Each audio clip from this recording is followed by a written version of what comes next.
Welcome to Turning Hard Times into Good Times. I'm your host, Jay Taylor, and I'm speaking to you from New York City on this, the 10th day of December 2019. I do want to remind you that I'm the author of a newsletter called Jay Taylor's Gold, Energy, and Tech Stocks, and you can sign up for that at miningstocks.com. Also like to promote Chen Lin's letter, What is Chen Buying, What is Chen Selling? You go to chenpicks.com to sign up for Chen's letter. Chen specializes not only in the metals area and the exploration and mining company stocks, but also in biotech, which he's had an outstanding track record, and in the energy complex as well. And also like to remind you, Michael Oliver is not with us today, but always consider subscribing to his fine letter as well. I want to thank each of you for listening to the show, making it one of the more popular shows in the Voice America Business channel. Also encourage you to send along your questions or comments, whatever you might have to say about this show, to questionsfortaylor@gmail.com. Questions, the number 4, Taylor@gmail.com. And, of course, we want to thank our sponsors, because without them there would be no show. Irving Resources, Novo Resources, Great Bear Resources, Gatling Exploration, and TriStar Gold Resources are our current sponsors. I will get to the main theme of today's show in just a moment, but I'd like to say a couple of things about a couple of our sponsors that I cover them in my newsletter as well, Jay Taylor's Gold, Energy, and Tech Stocks. All of the companies that are sponsors of this show are first vetted by myself in my newsletter. There are many other companies besides these sponsors in my letter that I like very much. They're quickly becoming our favorites, not the least of which is Cerro de Pascal.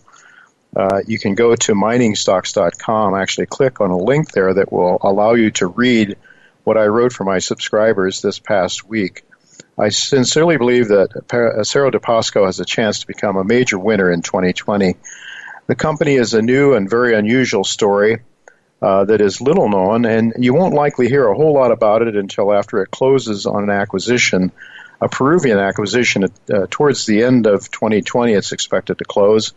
The acquisition involves a massive infrastructure complex of mills and huge stockpiles of above-ground high-grade tailings, silver and other metals as well.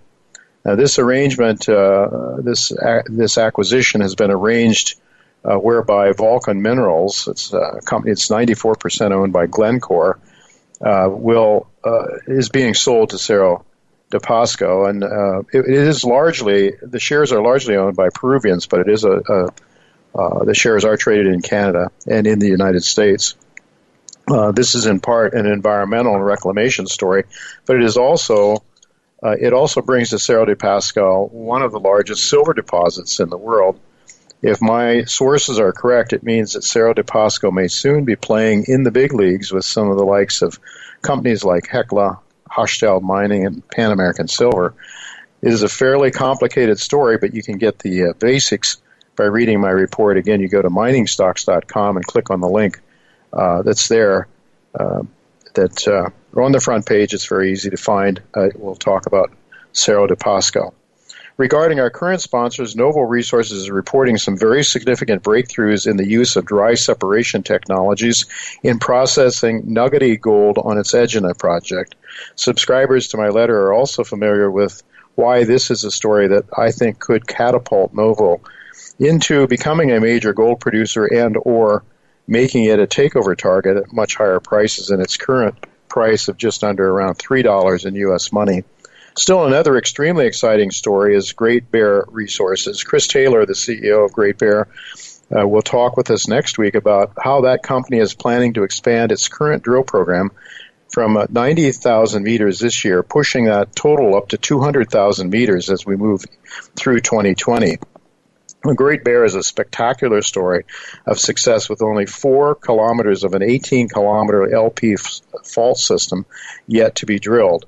What has always amazed me and why I was early to buy this stock was the consistently successful drill results that Chris and his team of geologists have enjoyed there in the Red Lake property that they're exploring.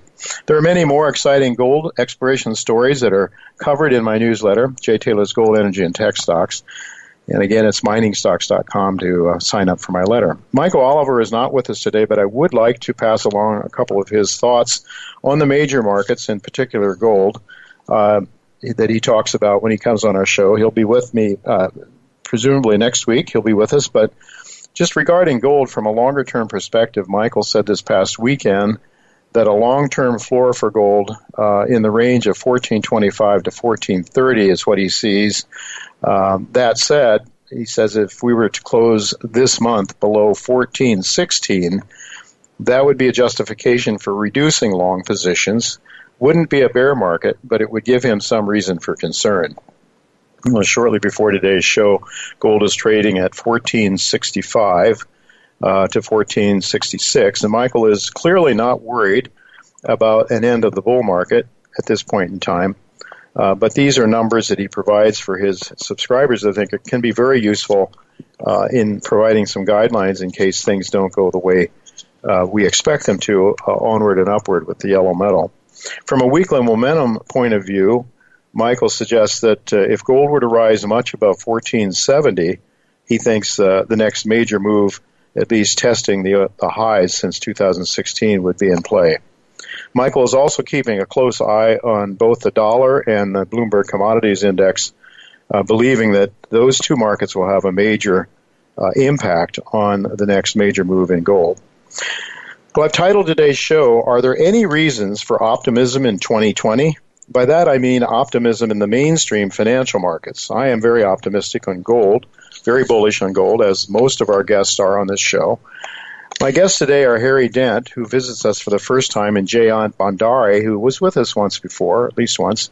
Harry Dent is well known for his views relating demographic trends to the financial markets. Given America's demographic trends, he is quite bearish on U.S. financial assets and is looking for massive price deflation. Certainly, exponential debt is of great concern, but is dollar price deflation inevitable if the number of dollars in circulation expand exponentially? Consumer prices most certainly have declined as measured per ounce of gold, but certainly not in dollars, although we did see a brief period of deflation right after the financial crisis occurred in 2008. But a case can be made, as John Williams, James Turk, Alistair MacLeod, and others on this show have made, that prices are in fact not only rising as the government reports, but in terms of the cost of living for most Americans, prices are rising much faster than the government numbers indicate.